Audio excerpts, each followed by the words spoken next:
భవిష్యత్తు కాల చరిత్ర. యేసుక్రీస్తు ప్రభువారి యొక్క భవిష్యత్తు సంబంధించిన విషయాలు ఎవ్వరూ చెప్పలేరు, ఆయనకు ఆయనే చెప్పుకున్నాడు. దేవుడికి ఉండే గొప్ప లక్షణం అది. యేసుక్రీస్తు ప్రభువారి లోకానికి వచ్చిన తర్వాత ఆయన కళ్ళ ముందు బ్లూ ప్రింట్ కనపడద్ది, మ్యాప్ కనపడద్ది. తండ్రి ఆయనకు అప్పగించిన బ్లూ ప్రింట్ అంతా కూడా ఆయన కళ్ళ ముందు ఎప్పటికప్పుడే కనపడుతుంది. ఆయనకు తెలుసు, లోకానికి తెలీదు.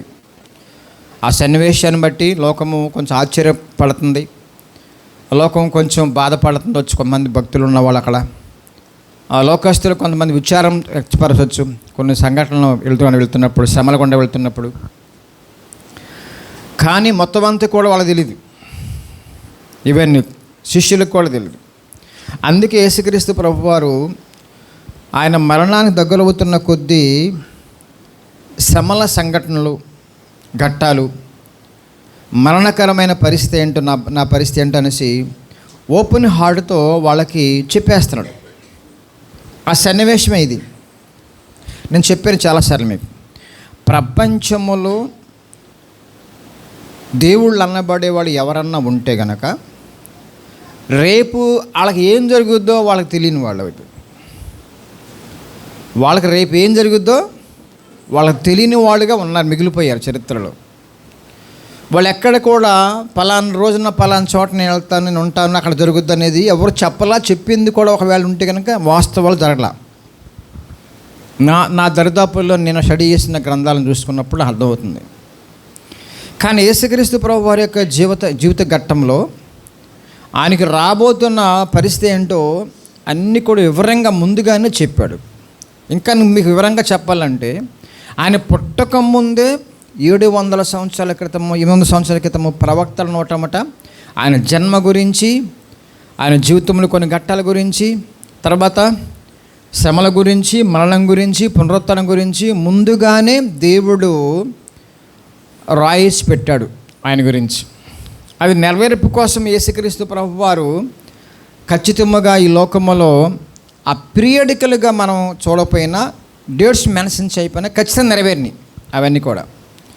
అయితే ఇప్పుడు యేసుక్రీస్తు ప్రభువారు తన జీవితాన్ని కొనసాగించుకుంటున్న టైంలో లాస్ట్ వచ్చేటప్పటికల్లా శిష్యులకి ట్రైనింగ్ ఇస్తున్న క్రమంలో వారిని ఏకాంతంగా తీసుకెళ్ళి ఏం మాట్లాడుతున్నాడమ్మా, చదవండి ఒక్కొక్కరోజు. యెరూషలేమునకు వెళ్ళనై ఉన్నప్పుడు ఆయన 12 మంది శిష్యులను ఏకాంతముగా తీసుకొని పోయి, శిష్యులు మెయిన్ ఈయనకి లాస్ట్ మినిట్లో, లాస్ట్ టైంలో, లాస్ట్ అవర్స్లో, లాస్ట్ డేస్లో శిష్యులు చాలా ఇంపార్టెంట్. ఎందుకంటే ప్రజలు రొట్టెలు తిన్నారు, అక్కడ హాయ్ హాయ్ అన్నారు, ద్రాక్షరసం తాగారు, అక్కడ సంతోషపడ్డారు. చివరికి వాళ్ళు అక్కడ ఎక్కువ మంది కనపడరు మనకు చివరి ఘట్టంలో వచ్చేప్పటికల్లా. కానీ శిష్యుల్ని ఎవరిని పోగొట్టుకుంటా కానీ ఇష్టపడలా. అందుకే ఆయన వెంటే తిప్పుకుంటూ ఆయన యొక్క జీవన శైలి అంతా కూడా వారు చూసేటట్టుగా, ఆయన భావాలు అర్థమయ్యేటట్టుగా, ఆయన జీవితం అంతా కూడా వాళ్ళకి కనిపించేటట్టుగా వాళ్ళ కళ్ళ ముందే అన్నీ కూడా చేసుకుంటూ వెళ్ళాడు, అనేక మాటలు చెప్పుకుంటూ వెళ్ళాడు. వీళ్ళకి ప్రత్యేకించి మళ్ళీ ట్రైనింగ్ ఏంటంటే వాస్తవాలు ఓపెన్ హార్ట్ చెప్పేశాడు. సరే, చెప్పిన విషయాలు ఏంటి చదవండి. ఇప్పుడు రండి. ఇదిగో యెరూషలేమునకు వెళ్ళుచున్నాము అంటే ఏంటి? మిమ్మల్ని కూడా నాతో పాటు వస్తున్నారు. బాగా అర్థం చేసుకోండి. ఏకాంతంగా తీసుకెళ్ళింది ఎందుకంటే ఈయనతో పట్టుకెళ్ళటం కోసం. ఏకాంతంగా తీసుకెళ్ళింది ఎందుకంటే అసలైన శ్రమల ఘట్టము, సిలువ ఘట్టము దగ్గర రాబోతుంది. దాని గురించిన వివరణ వీళ్ళకి ఇవ్వాలి. ఇప్పటి వరకు అద్భుతాలు జరుగుతున్నప్పుడు మా గురువుగారు గొప్పవాడు అని ఉంటారు, బాగుంటారు బహుశా వీళ్ళు అందరూ. గొప్ప గొప్ప కార్యాలు జరుగుతున్నప్పుడు మా గురువుగారు చూడండి అని కొంచెం హ్యాపీగా ఫీల్ అవ్వచ్చు బహుశా. కానీ కొంచెం ముందుకెళ్తున్న కొద్దీ ఆయన సమాధి దగ్గరకు వస్తుంది, సిలువ దగ్గరకు వస్తున్న కొద్దీ కొన్ని విషయాలు వీళ్ళతో ఓపెన్గా మాట్లాడటం వల్ల చాలా విలువైంది. కానీ నేను అంటాను, విలువైన మాటల, బలమైన మాటల, గొప్ప మాటలు అంటే కనుక కానీ విచారంతో కూడిన మాటలు. ఆ మాటలు విన్నప్పుడు కూడా శిష్యులు ఆయన దగ్గర నుంచి ఆ టైంలో వెళ్ళిపోకుండా ఉండులాగా వాళ్ళు ట్రైనింగ్ ఇచ్చాడు. వాటిని సిలువ దగ్గర గట్టం దగ్గర కొంతమంది కొంచెం దూరంగా ఉండొచ్చు కానీ భయపడిపోయి ప్రాణం అంటే పేతురు లాంటి కొంచెం పిరికివాళ్ళు. కానీ వాళ్ళ ట్రైనింగ్ మాత్రం అలా ఇవ్వాలి. ఆయన మానవులు కాబట్టి వాళ్ళు బలహీనత కొన్ని ఉంటాయి కాబట్టి ఆ సిలువలో చనిపోతున్న పరిస్థితులు, కొడాలతో కొడుతున్నప్పుడు కానీ సిలువ మేము మోసుకెళ్తున్నప్పుడు కానీ కొంచెం దూరంగా ఉండొచ్చు కానీ వాళ్ళు భయపడిపోయి. కానీ ఆయన ట్రైనింగ్ అలా లేదు. ఆయన ట్రైనింగ్ ఓపెన్ హార్ట్తో వాళ్ళందరితో వాస్తవాలు మాట్లాడేశాడు. అయినా సరే మళ్ళీ తిరిగి లేచిన తర్వాత కూడా వాళ్ళందరినీ పోగేసుకున్నాం, అది వేరే విషయం. ముందుకు వెళ్తాం కొంచెం. ఇప్పుడు చూడండి, వెళుచున్నాను, అక్కడ మనుష్య కుమారుడు ప్రధాన యాజకులకును శాస్త్రులకును అప్పగింపబడును. ఎందుకు అప్పగించుకుంటున్నాడు ఆయన? ఎందుకు అప్పగింపబడుతున్నాడు? వీళ్ళకి తెలుసు. అనేక సార్లు వీళ్ళు ప్రయత్నం చేస్తున్నారు ఆయన పట్టుకుంటానికి, రకరకాల క్వశ్చన్స్ చేస్తున్నారు, రకరకాల బాధలు పెడుతున్నారు చాలా రకాల మాటలతో. ఇక అప్పుడు చిన్నప్పటి నుంచి కూడా ఉన్నాయి. కొన్ని శిష్యులు వచ్చిన తర్వాత ఎక్కువైపోయినాయి బాగా. అప్పగించుకుంటున్నాడనే మాటకల్లా చెప్పడానికి గమనించండి, వీళ్ళు అప్పటికే బ్యాడ్ డౌన్ అయిపోయి ఉంటుంది. ఎందుకంటే మా గురువు గారు నాకు మీరు పొద్దున్న పరిస్థితి ఏంటి, ఏదో రమ్మంటే వచ్చాం, వాళ్ళు విడిచిపెట్టేశాం, ఉద్యోగాలు విడిచిపెట్టేశాం, ఇవన్నీ విడిచిపెట్టేసిన తర్వాత ఈయనేంటి వెళ్ళిపోతానంటున్నాడు చావుకి అన్న పరిస్థితితో చెప్పటికల్లా ఎలాంటి ఆలోచనలు వస్తాయి సహజంగా? పిల్లలకి తల్లిదండ్రులు కనుక ఒకవేళ పట్టుకెళ్ళిపోతున్నాను అనుకోడు, పిల్లలు ఎలాగ ఉంటారు? మరి చిన్నపిల్లలు కూడా కాదండి, కొంచెం పెద్దవాళ్ళు కూడా ఎలా ఉంటుంది వాళ్ళకి? ఆందోళన, భయము, మా పరిస్థితి ఏమైపోద్దు, మాకు దిక్కెవరో, ఇది కదా. ఇదే పరిస్థితి వీళ్ళలో కూడా ఉంటుంది ఖచ్చితంగా. అయినా సరే చెప్పాలి వాస్తవాలు. యేసుక్రీస్తు ప్రభు వారి యొక్క జీవిత ఘట్టాల్లో లాస్ట్ ఘట్టం ఏంటంటే సిలువ, మరణ, పునరుత్థానం. గమనించండి, ఈ మూడిటి కలిపి ఒకటే సువార్త. ఇది జరగబోతుంది. అసలైన సువార్త కోసము ప్రపంచానికి సువార్థికుడుగా లేకపోతే సువార్త సందేశకుడిగా ఆయన సిలువలో మరణించాలి, సమాధి చేయబడాలి, తిరిగి అదే చెప్తున్నాను వీళ్ళకి. చదవండి, ఇప్పుడు క్లారిటీ వచ్చింది. అప్పగింపబడును, పట్టుకున్న తర్వాత వాళ్ళు అన్యాయ తీర్పులు తీర్చి మరణ శిక్షకు ఆయన్ని అప్పగిస్తారు. ఆయనను అపహరించుటకును, కొరడాలతో కొట్టుటకును, సిలువ వేయుటకును అన్యజనులకు ఆయనను అప్పగింతురు. ఇప్పుడు మీరు ఆలోచించండి, శిష్యులు 3.5 ఏళ్ళు లాస్ట్కి వచ్చారు. వాళ్ళు ఈ మాటలు విన్నప్పుడు శిష్యుల యొక్క స్పందన ఎలా ఉంటుంది అంటారు? మీ భావనతో మాట్లాడండి ఒకసారి.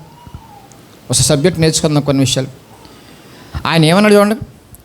అప్పగింపబడును, వారు ఆయనకు మరణశిక్ష విధించి అపహసించి కోడలతో కొడతారు, సిలువేటకు అన్యులకు అప్పగిస్తారు. ఆ మాటలో ఏమన్నా హ్యాపీనెస్ ఉంటుందా? ఏమన్నా సంతోషం ఉంటుందా? గురువుగారు ఎల్లప్పుడూ శిష్యులతో ఉంటే ఆనందం వేరు. ఎందుకంటే ఆయన చాలా వరకు కవర్ చేసుకొని వెళ్తున్నాడు. సద్దుకేయులు, ధర్మశాస్త్ర బోధకులు, పరిశీలందరూ కూడా మోకమ్ముడుగా ఆ శిష్యులని హేళన చేస్తున్నప్పుడు చేతులు కడుక్కోరు, శుభ్రంగా ఉండరు, ఇంకో రకంగా మాట్లాడరు, ఇవన్నీ రకరకాలు మాట్లాడుతున్నప్పుడు వీళ్ళని గమనించండి. ఆత్మ సంబంధంగా బలపరచడమే కాకుండా వాళ్ళని ప్రేమించి వాళ్ళకి సరైన సమాధానం చెప్పి వీళ్ళని వెనకేసుకొస్తాడు. గురువుగారి యొక్క లక్షణం అదే కదా, అర్థమవుతుంది మీకు? కాబట్టి రహస్యముగా ఈ రోజునాడు జరుగుతున్న సన్నివేశాలు కొన్ని ఉంటా ఉంటాయి. కానీ ఈయన వాళ్ళు ఏకాంతంగా తీసుకెళ్ళినప్పుడు చెబుతున్న మాటలు ఇవన్నీ కూడా ఏకాంతంగా తీసుకెళ్ళినప్పుడు చెప్తున్న మాటలు, చెప్పిన మాటల గురించి వీరు రెస్పాండ్ ఎలా ఉంటుంది అంటారు? ఏ విధంగా ఊహించుకోవచ్చు మనము? ఆలోచన ఒకసారి మాట. యేసుక్రీస్తు ప్రభు వారి యొక్క శిష్యులకి ఆయన శ్రమల, మరణ, సమాధి, పునరుత్థానాల గురించి మాట్లాడుతున్నప్పుడు వీళ్ళకి ఏమనిపిస్తుంది? అప్పటికి ఇంకా నిరీక్షణ పెద్ద లేదు వీళ్ళకి. గురువుగారు ఉన్నంత వరకు ధైర్యం ఉంటుంది, కానీ ఆయన పట్టుకొని కొడతా ఉండే. రోమా ప్రభుత్వం భయంకరం ప్రభుత్వం అండి. యూదులు ఒక పక్కన బ్యాచ్ ఉంటే రోమా ప్రభుత్వము భయంకరమైన ప్రభుత్వము, చాలా భయంకరమైంది. వారి యొక్క చట్టము భయంకరంగా ఉంటుంది. అలాంటి రోమీల చేత శిక్షించబడటం, రోమీలు పర్మిషన్ ఇచ్చిన తర్వాత, ఆ రోమా ప్రభుత్వం పర్మిషన్ ఇచ్చిన తర్వాత యూదులు కూడా ఆయన్ని శిక్షించటం, ఇవన్నీ చూస్తున్నప్పుడు వీళ్ళకి ఏమనిపిస్తుంది? రొట్టెలు తిన్నప్పుడు ఏమైనా జ్ఞాపకం వస్తుందా? సీను స్వస్థపరిచినప్పుడు వాళ్ళకి ఏమైనా జ్ఞాపకం వస్తుందా? అవన్నీ జ్ఞాపకం. ఇంకా మన గురువుగారు వెళ్ళిపోతున్నారా, ఇంక మనం ఎందుకు అన్న నిరుత్సాహం కూడా రానే వస్తుంది ఖచ్చితంగా. అలాగే చెదిరిపోయారు వాళ్ళు. ప్రియమైన దేవుని బిడ్డల, నా అంశం ఏంటంటే ఈ రోజున గమనించండి, ఆయన ఎక్కడ కూడా భవిష్యత్తు విషయాల గురించి విచారమైన సంఘటనలు, శ్రమలతో కూడిన ఘట్టాలన్నీ కూడా ఓపెన్గా మాట్లాడకుండా దాచిపెట్టి ఉంటే కనుక వీళ్ళు ఎప్పుడూ ప్రపంచానికి సవాలుగా శిష్యులుగా ఉండేవాళ్ళు కాదు. ఆయన ట్రైనింగ్ అద్భుతంగా ఉంది లాస్ట్లో చూడండి. కాబట్టి ఇప్పుడు ఈయన చెబుతున్న పరిస్థితి చనిపోతాడు అంతవరకు ఆగుంటే బాగుండేదేమో, కానీ ఈయన ఏం చేయాలంటే వెంటనే మళ్ళా 3వ దినాన్న మరలా లేచును. ఇక్కడ కొంచెం ఓదార్పు వస్తుంది, ఇక్కడ కొంచెం దీన్ని ఏమంటారు నిరీక్షణ వస్తుంది. యేసుక్రీస్తు ప్రభువారు సమాధికి వెళ్ళిన తర్వాత 3వ దినాన్న లేపబడును అంటే ఆయన భవిష్యత్తు సంబంధించిన విషయాలు ముందుగానే తెలియపరిచిన మహోన్నతమైన దేవుడు మన దేవుడు.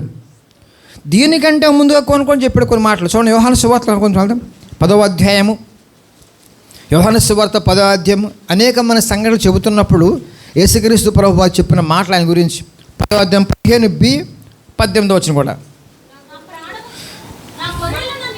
నా నెరుగును గొర్రెలు అంటే దాని బిడలే ప్రజలే నా ప్రాణము పెట్టుచున్నాను 18 వచ్చిన ఎవడును నా ప్రాణమును తీసుకోండి. ఇక్కడ ఇంకొక పాయింట్ చెప్పాలి మీకు. అప్పగించుకున్నాడు, వాళ్ళు పట్టుకోవడం కాదు, తను తానే. ఈ రోజు నుండి గమనించండి, యేసుక్రీస్తు ప్రభువారిలో మహోన్నతమైన గొప్ప ప్రేమ ఏంటంటే నీ పాపాల కొరకు నా పాపాల కొరకు ఆయనే శిక్ష మీద వేసుకొని చావటం కోసం అప్పగించుకున్నాడు. శిక్ష నాకు రావాలి, ఆయనకి అప్పగించుకోవటం వల్ల ఆయనకు వచ్చింది. కాబట్టి గొర్రెల కొరకు నా ప్రాణాన్ని పెట్టుచున్నాను. 18 వచ్చిన ఎవరు కూడా నా ప్రాణాన్ని, ఎవరండి దేవుని గురించిన విషయాలు మాట్లాడలే మాటల్లో గొప్పతనం ఏంటంటే ఎవరన్నా దేవుని ప్రాణం తీయగలరా? ఆయన సంపూర్ణ మానవుడు, సంపూర్ణ దైవ లక్షణాలతో ఉన్నవాడైనా. ఎవరైనా చంపగలరా ఆయన్ని? ఎవరన్నా ప్రాణం తీయగలరా? అసలు ఆయన అంటుకోగలరా, ముట్టుకోగలరా? ఆయన వస్త్రపు చెంగు పట్టుకుంటేనే రోగం పోయింది కదండి, అర్థమవుతుందా? నేనే అనగానే వాళ్ళు తలకిందులు పడిపోయి కింద పడ్డారు కదండి. తోటలో ఆయన ఆయన పట్టుకొని వచ్చినప్పుడు ఏమన్నాడు ఆయన నేనన్నప్పుడు ఏమయ్యారు అక్కడ? ఏమయ్యారు అక్కడ? సన్నివేశం చెప్తాను మీకు. వెనక్కి వెళ్ళిపోయి పడిపోయారంట. అంటే అంత పవర్ ఉంది ఆయనకి. ఇప్పుడు యేసుక్రీస్తు ప్రభువారు ప్రపంచానికి ఒక సాక్ష్యం ఏంటంటే మానవులందరి కొరకు ఈ లోకానికి వచ్చాడు, మాదిరిగా పరిశుద్ధంగా జీవించాడు, నా పాప కొరకు అప్పగించుకున్నాడు. ఇది ప్రేమ. స్వయాన నా బిడ్డయ్యా, నా కుమార్తె అమ్మ, బాబు వీళ్ళనేమనబాకండి, నన్ను పట్టుకోండి, నన్ను కొట్టండి, నన్ను ఏం చేసుకోండి. పిల్లల మీద ప్రేమ గమనించండి బాగా. నా బిడ్డని ఏమనొద్దండి. చెప్పాక మీకు ఒకసారి ఉదాహరణ చెప్పానా? చిన్న వయసులో ఉన్నప్పుడు దొంగతనం పోయాం మేము వేరుశనగ తోటలోకి. నేను దొరికాండి. తీసుకొచ్చిన తర్వాత అప్పుడు 4, 5 అనుకుంటా, 5, 6 మొత్తానికి తీసుకున్న తర్వాత మా అమ్మ అంది. వెంటనే మా నాన్నగారు మంచి పేరు కాబట్టి జేమ్స్ గారు అబ్బాయా మీరు అని సగం బ్యాడ్ డౌన్ అయిపోయిందని. ఇంకా నన్ను ఏం అనలేడు. మా అమ్మ ఎంటర్ అయిపోయింది. మా అమ్మ ఏమండి చిన్నపిల్లలు కదండి, ఇది ఉంటే కనుక మేము ఇస్తామని అంటే నాకు బదులుగా మా అమ్మ ఏం చేస్తుంది అక్కడ? జవాబుదారీతనంగా మాట్లాడుతుంది అక్కడ. మరి తల్లిదండ్రులకి ఎంత ప్రేమ ఉన్నప్పుడు ప్రపంచానికే సృష్టికర్త అయిన దేవుడు, ప్రపంచ ప్రేమికుడు, సర్వ సృష్టికర్త అయిన ప్రేమికుడు, నీ ప్రాణం ఎంత, నా ప్రాణం ఎంత? ఈ ప్రాణాలను ప్రేమించి వీళ్ళేమనొద్దు, వీళ్ళనేం మీరు చేయొద్దు, నన్ను తీసుకెళ్ళిపోండి, మీరేం చేసుకోండి. ఇలాంటి దేవుడు ప్రపంచంలో ఉన్నారు. తన్ను తానే నా కొరకు అప్పగించుకున్న ప్రేమికుడు. ఈ విషయాన్ని మీరు స్పష్టంగా మాట్లాడుతున్నా. అక్కడ ఏముందన్నమాట? తన్ను తానే బలిగా అర్పించుకున్నట వలన. ఎన్నో వచ్చిన అది? హెబ్రీయులకు రాసిన పత్రిక 26వ వచనం.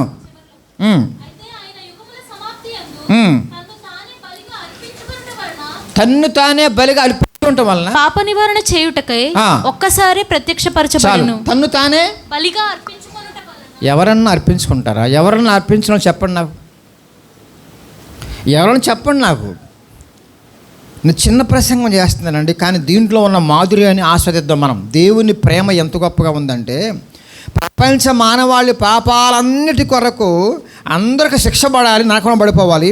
ఆయన అడ్డంగా వచ్చేసి వీళ్ళందరూ నా బిడ్డలో, వీళ్ళందరి కోసం నా ప్రాణాన్ని పెడుతున్నా, అప్పించుకుంటున్నా, మీరు తీసుకెళ్ళిపోండి, మీరేమని చేసుకోండి నన్ను, నా బిడ్డలు మీరు ఏమనవద్దు, నా బిడ్డల శిక్ష రావద్దు, నా బిడ్డలు బాధలు పడకూడదు, నా బిడ్డల సిలువలమా ఎక్కువ అవకాశం లేదు, నేను ఎక్కుతూ అవసరమైంది. దేవుని నామానికి స్తోత్రం. చూడండి 27వ అధ్యాయంలో కూడా స్పష్టంగా ఉంటుంది. 27వ అధ్యాయం 1-2 వచ్చిన చదవండి. మత్తయి సువార్త 27వ అధ్యాయం 1-2 వచ్చిన. యేసును చంపవలనని ఆయనకు విరోధముగా ఆలోచన చేసి, చంపవలనని ఆయనకు విరోధముగా ఆలోచన చేసి, విరోధముగా ఆలోచన తెలియదు, ఆయనకి తెలుసు, అయినా సరే ముందుకెళ్తున్నా, ముందుకెళ్ళు. ఆయనను బంధించి తీసుకుని పోయి అధిపతి అయిన పొంతి పిలాతునకు అప్పగించిరి. ఇప్పుడు ఇక్కడ ఏం చెప్పాడు శిష్యులకి? అది జరుగుతుంది అక్కడ. అర్థమవుతుంది మీకు? ఇక్కడ ఏం చెప్పాడు? యెరూషలేముకి వెళ్తున్నాం మనము, తర్వాత కొన్ని గంటల్లో ఆయన పట్టుకుంటారు నన్ను, తర్వాత అప్పగించుకుంటాను నన్ను, తర్వాత సిలువలో అన్నీ. ఇప్పుడు నెరవేరింది అక్కడ. ఏం నెరవేరింది? ఇప్పుడు కాకుండా ఆయనను బంధించి వెళ్ళారు వాళ్ళు. ఆయన బంధించి తీసుకొని పోయి అప్పగించుకున్నాడు. అప్పగించిరి, ఆయన అప్పగించుకున్నాడు. అందుకే నేను అంటానండి, శ్రమలకు వెనక్కి వెంచేసి ఆయన పారిపోయేటట్టుగా ఎక్కడ కనపడలా, బలహీనంగా ఎక్కడ మాట్లాడలా. ఇదివరకు ప్రసంగాలు చక్కగా స్పష్టంగా చెప్పాను మీకు. ఆయన ఎక్కడ కూడా ఆయన ఎనర్జీ లెవెల్ తగ్గల. దాంట్లో 1/10 మనకు ఉంటేనండి ప్రపంచం కదిలిపోద్దని నిమిషాలు చెప్పాను మీకు ప్రసంగాల్లో. మీ బంధువులు కదలాలంటే, మారు మనసు పొందాలంటే, శ్రమల గుండా వెళుతూ ధైర్యంగా, నెమ్మదిగా, సంతోషంగా దేవుణ్ణి ఘనపరుస్తూ ఉండగలిగితే ఒక్కొక్కరు కదులుతారండి. అది జరిగింది. 30 వచ్చిన కూడా, 31 వచ్చిన. ఆయన అపహాసించారంట, అది జరిపోయింది. ఇక్కడ ఏమన్నాడు ఆయన అపహరించుదురు, కొడాలతో కొడతలని ఉందా? అక్కడ కూడా ఏముంది? జరుగుతుంది, అక్కడ సన్మానం జరిగిపోతుంది. ఆయన మీదనున్న అంగీని తీసివేసి ఆయన వస్త్రంలో ఆయనకు తొడిగించి, అవమానం అంగీని తీసేసి వస్త్రం ఇంకో రకం తొడిగించేసి మళ్ళీ అవమాన పాశం 50 వచ్చిన కూడా విడిచాడు. ఇక్కడ ఏం చెప్పాడో అది జరిగిపోయింది లేదా? జరిగిందండి బిడ్డలారా, జరిగింది అక్కడ. జస్ట్ కొద్ది అధ్యాయ డిఫరెంట్లో ఈ మధ్య చాలా ఉన్నాయి మంచి మాటలు. అక్కడ జరిగిపోయింది. అంటే భవిష్యత్తు జ్ఞాన సంబంధమైన దేవుడు నా దేవుడు. రెండవది, భవిష్యత్తు జ్ఞానానికి సంబంధించిన శ్రమలు, నిందలు, అవమానాలు, అపహాసాలు, కొరడా దెబ్బలు, ముళ్ళ కిరీటాలు, సిలువెత్తుకోవడం, చంపడం అనేది ఎవరన్నా తెలుసు ఉంటే కావాలని ముందుకెళ్తారా? ఆయన వచ్చింది అందుకు వచ్చాడు కావాలని. అందుకే ప్రపంచానికి కూడా ఒక చక్కని విషయం చెప్పాలి మనందరం కూడా.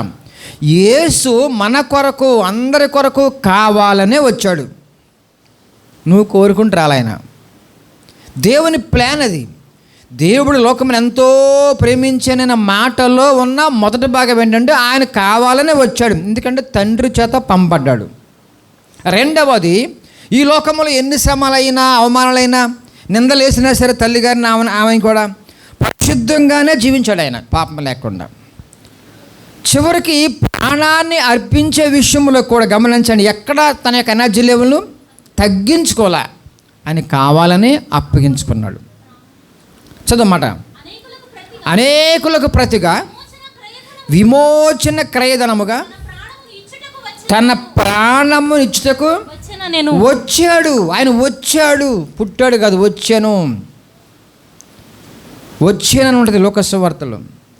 రక్షించిన దానిని వెదకి రక్షించుటకు మనిషి కుమారుడు లోకమునకు వచ్చాను అనే మాట చెప్పాలి మీరందరూ. పుట్టెను అనేది మనిషిని సంబంధించింది. తల్లి గర్భం ద్వారా వచ్చాడు కాబట్టి అర్థం అవడం కోసం పుట్టుడు అంటున్నాం కదా మనం. ఆయనకి పుట్టుకు చావులేంటి అసలు? ఆయనకి పుట్టుకుంటే నాకు పుట్టుకుంది స్టార్టింగ్ పాయింట్ అది. నాకు ఆయన స్టార్టింగ్ పాయింట్ అది కాదే, ఆల్రెడీ ముందుగానే పరలోకంలో ఉన్నాడు. దేవుని నామానికి స్తోత్రం. దేవుని గమనించండి, ఈ రోజు నాడు స్పెషాలిటీ ఏంటో దేవునిలో మరల చెబుతున్నా. జన్మలో స్పెషాలిటీ జన్మ కర్మ పాపం లేకుండా వచ్చాడు ఈ లోకానికి. అర్థమవుతుంది మీకు బాగా. రెండవ, జీవితంలో స్పెషాలిటీ ఏ పాపం చేయలా. మూడవది, శ్రమలు పాలవుతూ మన కొరకు ప్రాణం పెట్టాడు. తను తానే అర్పించుకున్నాడు. ప్రపంచంలో గొప్ప సంఘటన ఇది. ఆయన మరణము అందరికీ అవసరమైంది, అత్యవసరమైంది, అవసరం కూడా కాదు. ఆయన మరణ పునరుత్థానం అందరికి అత్యవసరమైంది. అక్కడ గనక నువ్వు నమ్మకపోతే నీకు దిక్కు ఎవరు లేరు. నీ కొరకు కూడా ఆయన చనిపోయాడండి. ఆయన నీ కొరకు ప్రాణం పెట్టాడమ్మా బాబు. మరి స్పెషాలిటీ అంటే అదే కదా. మరి ఎవరి సంఘటనలో వెళ్ళలేదు కదా. నేను చెప్పామన్నా, జన్మలోనే ఫెయిల్ అయిపోయారు. ఎందుకంటే వాళ్ళకు కూడా అమ్మ నాన్న ఉన్నారు. యేసయ్యకి తండ్రి లేనివాడుగా కన్య గర్భము ద్వారా పరిశుద్ధాత్మ శక్తిని ఆవరించిన తర్వాత పిండంగా ఏర్పడి ఆయన ఈ లోకానికి వచ్చాడని జన్మపాపం లేకుండా వచ్చాడు. ఆయన పరిశుద్ధంగా జీవించాడు. జన్మలోనే ఫెయిల్ అయిపోయారు చాలామంది. ఆయన పరిశుద్ధంగా 33 ఏళ్ళు. ఎన్నేళ్ళమ్మా? అందుకే ఒకసారి చెప్పే మీకు, ఆయనలాగా ఒక్కరోజు పరిశుద్ధంగా జీవించి చూపించినారన్నా ఆయన ముఖ్యదా వాళ్ళకి. ఒక్కరోజు ఆయనలాగా ఎవరన్నా జీవించి చూపించారు చరిత్రలో? చెప్పండి సార్ నాకు. ఒక్కరోజు తలంపుల్లో కానీ పాపం రాకూడదు, చూపులో పాపం రాకూడదు, ఏమో ఎక్స్ప్రెషన్ కూడా పాపం రాకూడదు. ఇక మాటల్లోకి వెళ్ళి చాలా ఉంటాయి అనుకోండి, వేరే విషయం. ఆయనలాగా ఒక్కరోజైనా సరే జీవించిన వాళ్ళు చరిత్రలో ఉన్నారా? మరి ఎందుకు మాట్లాడతారు మీరు అందరు కూడా? నెక్స్ట్, మరణానికి అప్పగించుకున్నాడు నా పాపముల కొరకు, పాపుల కొరకు, దోషుల కొరకు ఎవరన్నా ప్రాణం పెడతారా? బైబిల్ ఉందా మాట?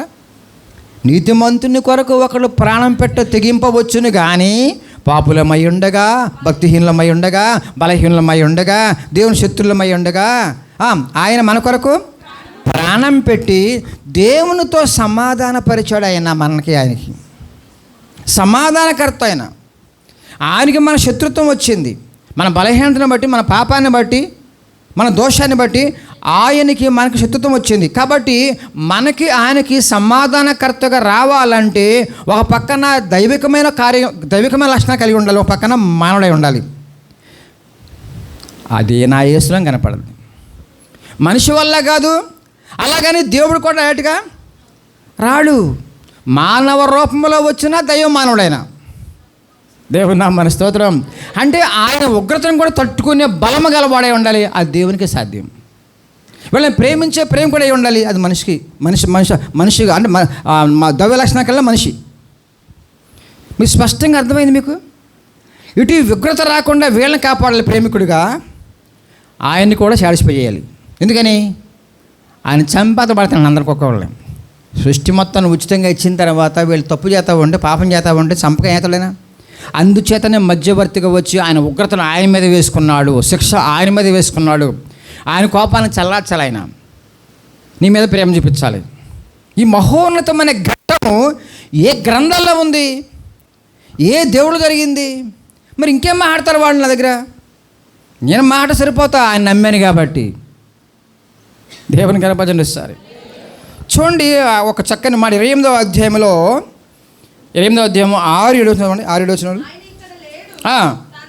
లేచాడు. ఆయన వచ్చాడు, పరిశుద్ధంగా పుట్టాడు, ఈ లోకానికి వచ్చాడు, పరిశుద్ధంగా జీవించాడు, పాపుల కొరకు ప్రాణం పెట్టాడు, అందరి కొరకు సమాధి చేపట్టాడు, తిరిగి లేచాడు. ఇక్కడ చెప్పిన సంఘటన జరిగిపోయింది. అక్కడ లేచినట్టుగా కొంతమంది వెళ్ళి సమాధి ఖాళీగా ఉంటారని చూశారు, ప్రభుత్వాన్ని చెప్పారు, రోమ ప్రభుత్వానికి. వాళ్ళు ఇంకో రకంగా మేకప్ చేయాలని చూశారు, ఇంకొన్ని కుదరలేదు. చివరికి మళ్ళీ అందరికీ కనిపించాడు ఆయన. ఇంకేం కావాలండి? ఇంకేం కావాలి? నా యేసులో ఉన్న గొప్ప ఈ లక్షణాలన్నీ కూడా ఎవరిలన్నా కనిపిస్తే కనుక నాకు చెప్పని ఇప్పటికే అడుగుతున్నా. మీరేమని చెప్పండి, నాకు అనవసరం. ఈ లక్షణాలు కనుక, దైవ లక్షణాలు కనుక, ఇలాంటి లక్షణాలు ఎవరిలన్నా కనపడితే, పుట్టుకలో జన్మకరం పాపం లేకుండా, జీవితంలో ఏ పాపం చేయకుండా, మనుషులందరిని ప్రేమించి పాపుల కొరకు ప్రాణం పెట్టిన ప్రేమికుడుగా, సమాధి చేయబడిన తిరిగి లేచి అందరికీ కనిపించే ఈ ఘట్టాలన్నీ కూడా ఎవరిలన్నా జరిగినాయేమో, గ్రంథాలే కాదాను. మరి ఎందుకు నేను భయపడాలి? ఎందుకు నేను దాక్కోవాలి? నేను నమ్మిన దేవుడు ఇలాంటి వాడై ఉన్నప్పుడు నేను ఎందుకు పారిపోవాలి? కాబట్టి ఈ సంఘటనలో భవిష్యత్తు సంబంధించిన విషయాలను కూడా చెప్పాడు, అక్కడ నెరవేరిని. ఇప్పుడు నేను చూపించాలి ఆయన్ని నా జీవితంలో. దేవుని నామమున స్తోత్రం. ఆయన ఇంకేం కోరుకోవట్లా. ఆయన పరలోకం వెళ్ళాడు, అందరూ చూస్తూ ఉండగానే పరిశుద్ధాత్మ దేవుని మరలి లోకానికి పంపాడు. నమ్మిన వారిలో ఉండటానికి, వాళ్ళని కూడా పరలోకానికి సిద్ధపరిచి పరలోకం తీసుకెళ్ళటం కోసం. ఈ మహోన్నతమైన ఘట్టాలన్నీ కూడా ఎక్కడైనా ఏ గ్రంథంలో చూడండి అంటే కనుక ఎక్కడ మన దొరకలే నాకు. ప్రియ దేవుని సంఘం నేను ముగించేస్తున్నా. ఈ రోజు నాడు నా యేసుక్రీస్తు ప్రభు వారిలో జరిగిన పుట్టుక దగ్గర నుంచి పునరుత్థానం వరకు ఉన్న ఘట్టాలన్నీ కూడా ఎంత పరిశుద్ధంగా, ఎంత బలముగా, ఎంత మాదిరిగా, ఎంత విశ్వాసంగా, ఎంత నిరీక్షణతో ఉన్నాయో ఇవన్నీ కూడా మీకు ఎక్కడ దొరకవు. అందుకని నేను ప్రభువుని నమ్ముకున్నా. నెక్స్ట్ నాకు నిరీక్షణ ఏంటి? ఆయన సమాధి నుంచి లేచాడు, నేను చనిపోతే మళ్ళీ తిరిగి లెగిస్తాను, పరలోకం వెళ్తాను. దేవుని కనపరుచుకుందాం. పరలోకం ఎందుకు వెళ్తాను? ఆయన నమ్మే కాబట్టి. ఆయన ఎందుకు నమ్మావు? ఆయన పరలోకం వచ్చాడు కాబట్టి, మళ్ళీ వెళ్ళాడు కాబట్టి. ఎవరు లేరే, మరి ఎవరు లేరే. బంగారం కావాలి, బంగారం దొరికితే ఆ దేవుని నమ్ముకుంటే, లంగి బియ్యం దొరికితే దేవుని నమ్ముకుంటే, జ్వరం పోతే దేవుని నమ్ముకుంటే అయిపోద్ది. ఇవన్నీ ఉన్నాయి ఆల్రెడీ, నువ్వు నమ్ముకోపోయినా ఉంటాయి అక్కడ. నమ్మవలసింది ఒక్కటే, నా పాపము నుంచి, శాపము నుంచి, నరకముని తప్పించి పరలోకములో కూర్చోబెట్టే దేవుడు నా దేవుడు. ఆ దేవుడు కొన్ని లక్షణాలు ఏంటంటే కనుక ఏ పాపము లేకుండా పాపుల కొరకు ప్రాణం పెట్టి సమాధిని తిరిగి లేచి మళ్ళీ పరలోకం వెళ్ళేవాడై ఉండాలి. అవన్నీ ఆయనలో జరిగినాయి కాబట్టి ఆయన నమ్మాం. ఇప్పుడు నా హ్యాపీ, చాలా సుఖం నాకు. అందుకే ఇలా వెళుతూ ప్రాణం పోయినా పరలోకం వెళ్ళిపోతా. అర్థమవుతుంది మీకు? ఇప్పుడే ప్రాణం పోయినా వెళ్ళి పరలోకం వెళ్ళిపోతా. ఎందుకంటే ఆయన ప్రభు నమ్మేసాను నేను. లేకపోతే ఎల్లుండి అంటావా, రేపు అంటావా, ఎవరైనా గబిక్కిని తెలియక గబిక్కిని స్పాట్ పెట్టాలనుకుంటే పరలోకం వెళ్ళిపోతా. కష్టం చంపేశారా పరలోకం వెళ్ళిపోతా. చావు అనేది ఏ రకంగా వచ్చినా, ఎటువైపు నుంచి వచ్చినా, ఏ రోజు వచ్చినా, ఎప్పుడు వచ్చినా సరే పరలోకం వెళ్ళిపోతా. ఈ నిరీక్షణ ఎంతమందికి ఉంది? యేసు ప్రభు నమ్మని వాళ్ళకి నిరీక్షణ ఉందా? నమ్మని వాళ్ళకే సరిగ్గా లేదనుకోండి, వాళ్ళకి ఎలా ఉంటుందండి? కాబట్టి ఈరోజు నీకు నాకున్న బలమైన గొప్ప విశ్వాసములో పట్టు ఏంటంటే, నా యేసయ్య దగ్గర కూర్చోబోతున్నాం త్వరలో. దేవుని నామమున స్తోత్రం.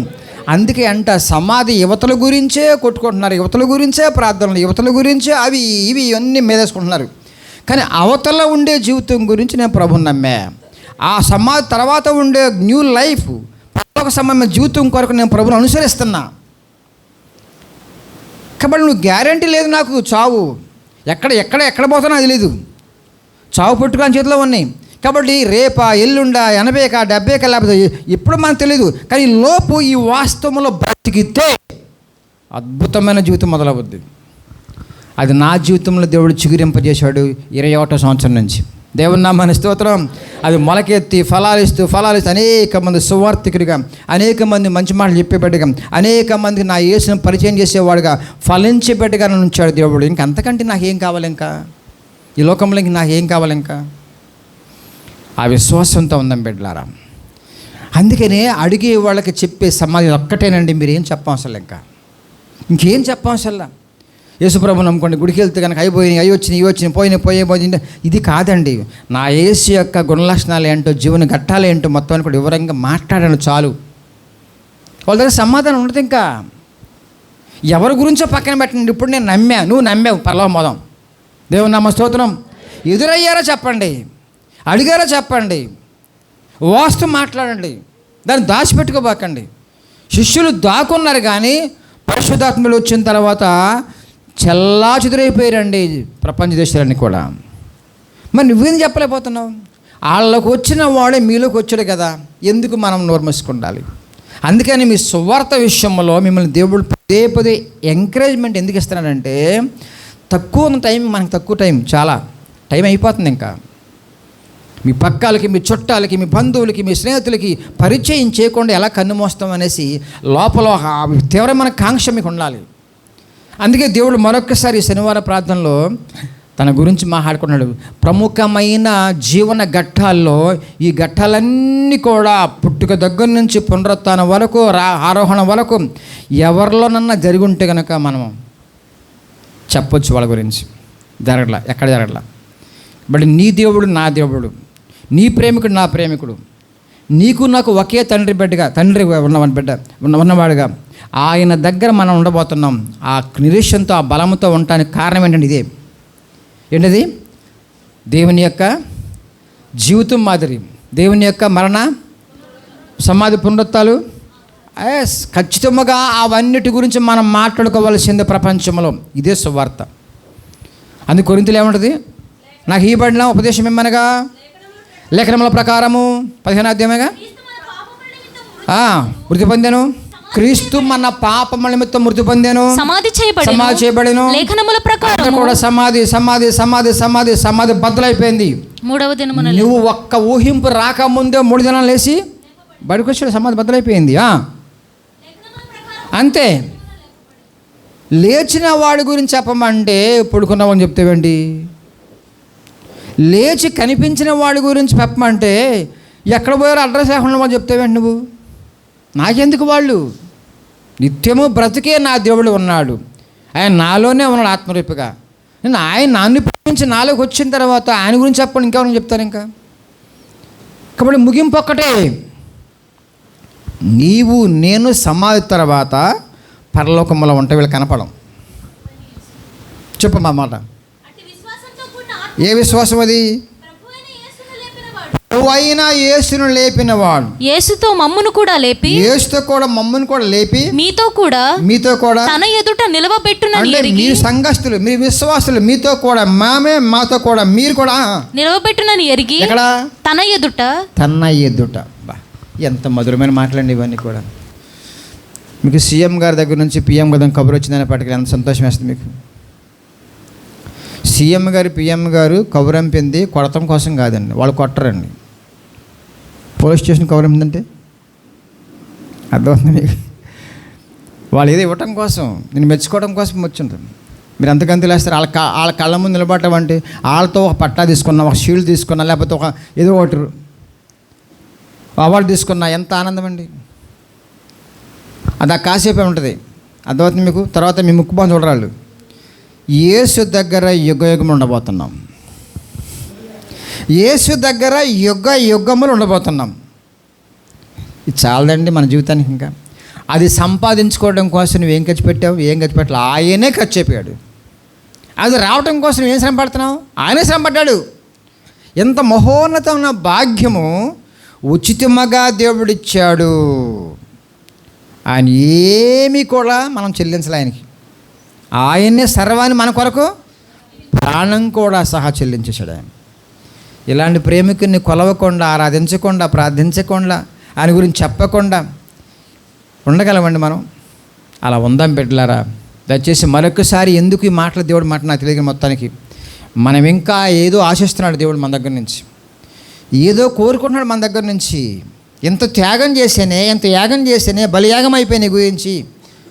మరి నా గురించి నువ్వేం చెబుతున్నావు నా బిడ్డలకి? వాళ్ళకేం తెలియట్లా. కొంచెం ఈ సంఘం దాన్ని ఇంకో సంఘానికి వెళ్దామంటే కనుక అక్కడ ఏముందంటే కనుక మా గుడికొత్తే జ్వరం పోద్దు, మా గుడికొత్తే రోగం పోద్దు, మా గుడికొత్తే అయిపోతే అన్ని సుఖాలంగా వారు మాట్లాడుతున్నారు. కానీ నీకు ఇచ్చిన ఈ సంఘంలో నేను మాట్లాడుతున్నా అంటున్నాడు యేసయ్య. నేను వాస్తవాలు చెప్తాను నీకు. అలాంటి వాళ్ళకి నువ్వే కళ్ళు తెరిపించాలి. అలాంటి వాళ్ళకి నువ్వు మాదిరిగా ఉండాలి. అలాంటి వాళ్ళకి దారి చూపించాలి. కాబట్టి నీకు నాకున్న మహోన్నతమైన భాగ్యం ఏంటంటే ఈ సబ్జెక్టు, లేకపోతే ఈ జీవన ఘట్ట సంబంధమైన విలువైన మాటలు నాకు దొరికినాయి. చెప్పకుండా ఉండలేవండి. ఇంకొకరికి ఉపయోగపడే ఘట్టాలు అవన్నీ, ఇంకొక ఉపయోగపడే సన్నివేశాలు అవన్నీ కూడా, ఇంకొకరికి పరలోక రాజ్యాన్ని తీసుకెళ్లే మంచి మధురమైన ఘట్టాలు అవన్నీ కూడా. ఈ ఘట్టాలు చెప్పకుండా, ఈ మధురమైన జీవితం పరిచయం చేయకుండా వాళ్ళు ఎందుకు అలా వదిలేస్తున్నాం మనం?